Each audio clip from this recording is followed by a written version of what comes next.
Stone Barrington lay back in the cockpit of the Concordia 40, a small cruising yawl built by Abiking and Rasmussen, a German yard, in 1938, and let the light breeze take him back toward Dark Harbor.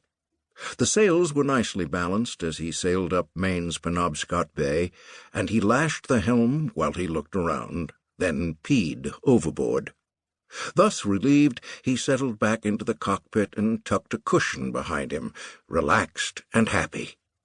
He dozed off. The yacht jerked a bit, waking him, and he found himself in the thickest fog he had ever experienced. He could barely make out the stem of the boat, and he was uncertain about his course.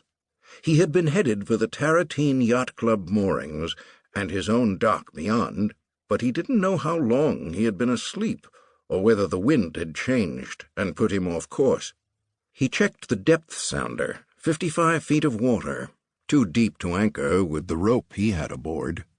He stood up and dropped the mainsail to slow the boat to a crawl, continuing with the jib and the mizzen.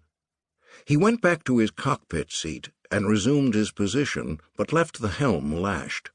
They were making only 3 knots in the light breeze, and he reckoned he couldn't get into too much trouble at that speed. The depth was now 70 feet.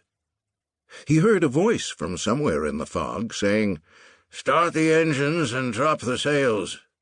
But he couldn't figure out the direction from which it had come. Then there was the sound of water moving past a hull, but he was still unable to determine the direction. He rummaged in a cockpit locker for the air horn and pressed the button. The noise shocked him, and it was followed by shouting from the fog. Then he saw a shape to port and grabbed for the helm. It took a moment to throw off the lashings, and in that time there was a terrible noise, and his world turned upside down. The boom swung across the cockpit and caught him on the side of his head, and darkness fell.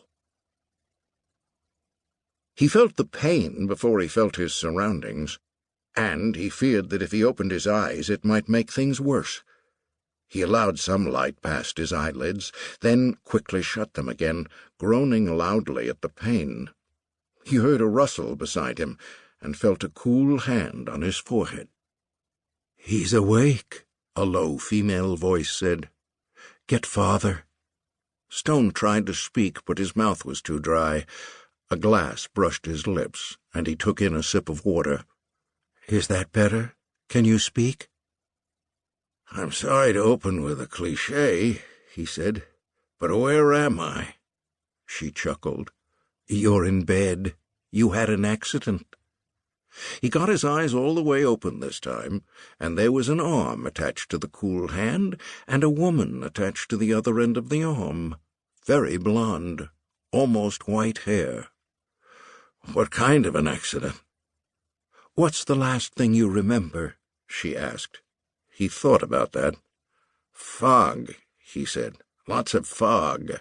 There was a noise." "Your foghorn?" "Yes.